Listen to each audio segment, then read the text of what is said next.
The Bible is not a book of lists. Or let me put it a better way. The lists in the Bible don't confine God, they reveal him. The 9 gifts of the Spirit don't limit God, they reveal how he works. A couple of my family members, when they were baptized in the Holy Spirit, wrote in perfect Chinese. I say, well, that's the devil. Yeah, except it was all praise to God when it was translated by a Chinese missionary. The devil's not knowing for worshiping Jesus.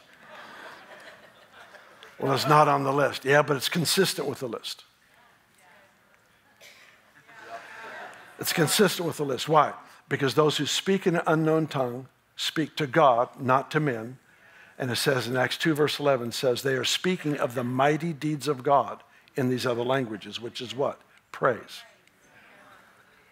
That prayer language, we'd call it the secret language with our children. That secret language is a language of prayer, intercession, and a language of worship, of praise. So the lists that exist in the Bible are not to restrict or confine God. They are lists that reveal God. So Psalms 115, verse 3 says, but our God is in heaven. He does whatever he pleases. That's like my favorite verse. He does whatever he pleases. Verse 4, their idols are silver and gold, the work of men's hands. They have mouths, but they do not speak. Eyes they have, but they do not see.